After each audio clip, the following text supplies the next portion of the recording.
प्रश्न है। हालांकि मैंने बहुत 2-3 विद्वानों से भी किया था, उन्होंने अपने अपने तर्क इस पे दिए हैं, बस आपके श्रीमुख से मैं सुनना चाहता हूँ।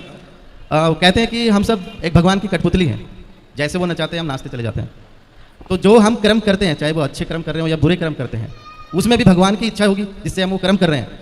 तो जब हम कोई बुरा कर्म करते हैं तो उसका दंड हमें क्यों मिलता है सर? मेरा ये प्रश्न है। बहुत सुंदर प्रश्न। मित्रों, स्वागत है आपका मेरे यूट्यूब चैनल। राधे राधे गुरुजी। जी, जय श्रीमन्नारायण गुरुजी। जय श्रीमन्नारायण। गुरुजी, हम शामली उत्तर प्रदेश से आए हैं और पिछले आपसे मिलने के लिए आए हैं। हम लोग 3 दिन के लिए आए हैं। मैं तो चाहती थी कि हम आपको दूर से देखें, लेकिन भगवान की कृपा हुई कि हमने आपको लाइव देखा। मैं आपको बार बार प्रणाम करती हूँ गुरुजी और कहती हूँ कि आप बस हमारे ऊपर आशीर्वाद बनाए रखना। वैसे भगवान की बहुत कृपा है हमारे ऊपर।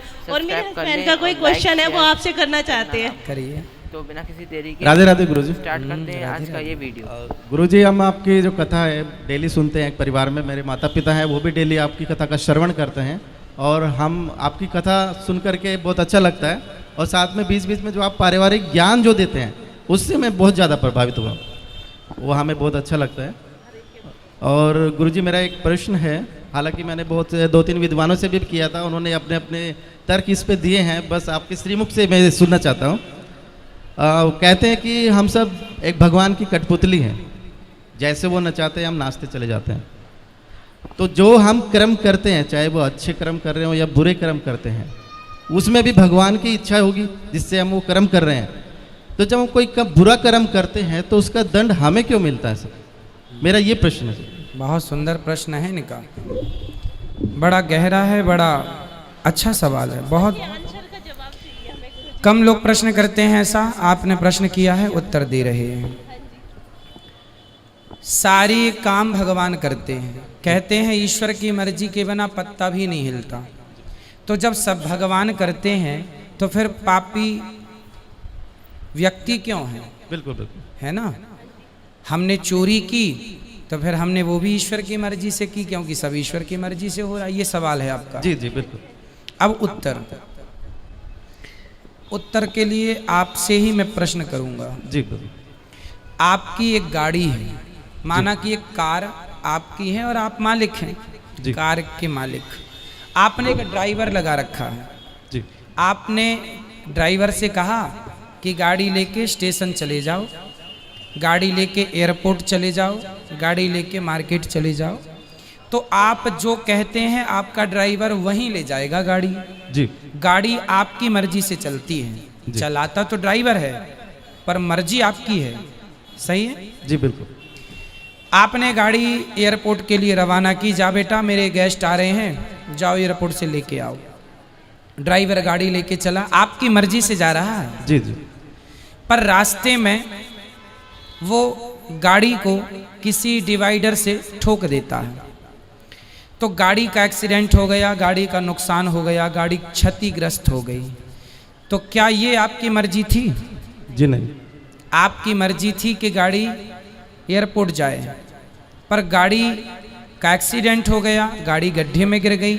ये आपकी मर्जी नहीं थी। ये मर्जी नहीं थी, ये गलती थी। किसकी?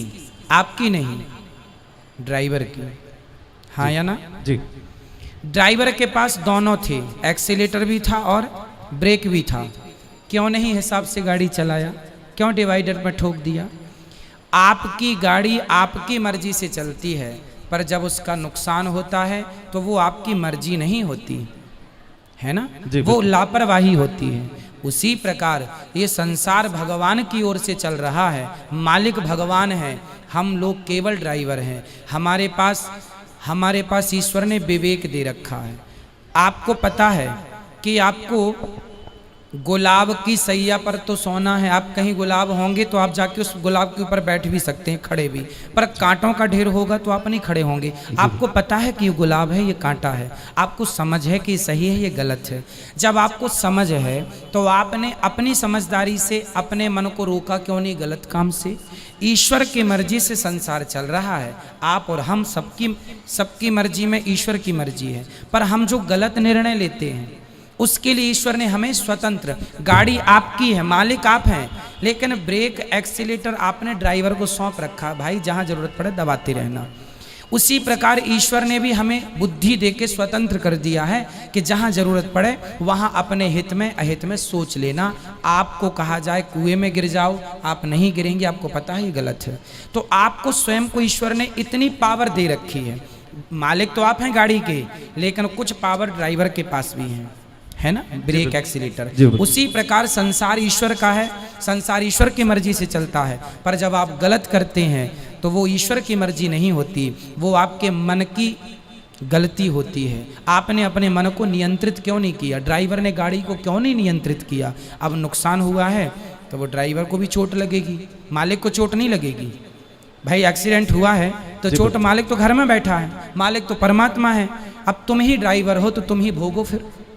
तो अपने अपने किए का दंड, ईश्वर की मर्जी से संसार चलता है, पर उन्होंने हमें सही गलत की सोच दे रखी है। सही गलत क्या है वो पहचान दे रखी है। अब आप गलत करें तो इसमें दोषी ईश्वर कैसे हो सकता है? जी गुरुजी, लेकिन मेरा एक थोड़ा सा डाउट है गुरुजी। जी, हमने रामायण सीरियल देखा है टीवी में, ठीक है। उसमें ये दिखाया गया था कि जब राम जी लंका को जीत लेते हैं और माता सीता जी जब अग्नि परीक्षा देती हैं, उसके बाद में राजा दशरथ जी आसमान में प्रकट होते हैं। बिल्कुल। और वो राम जी को बोलते हैं कि मुझे तुम पर बहुत गर्व है, मैं तुमसे बहुत खुश हूँ। तो भगवान राम वहाँ पे उनसे एक चीज़ मांगते हैं कि आप मुझे एक वचन दे दो कि आप जो है माता कैकेयी को क्षमा कर दो, उनकी इसमें कोई गलती नहीं। लेकिन वो जो आप बता रहे हैं कि एक विवेक और जो बुद्धि जो दे रखी है वो भगवान ने सभी को दे रखी है, वो माता कैकेयी को भी दे रखी थी। ठीक है। लेकिन उन्होंने गलत निर्णय लिया, लेकिन भगवान ने उनको क्षमा कर दिया। तो मैं ये कहना चाह रहा हूँ कि जब भगवान उनको क्षमा कर सकते हैं तो हम लोगों को क्यों नहीं क्षमा करते? हाँ, करते हैं, आपको भी करते हैं, हमें भी करते हैं। कब करेंगे?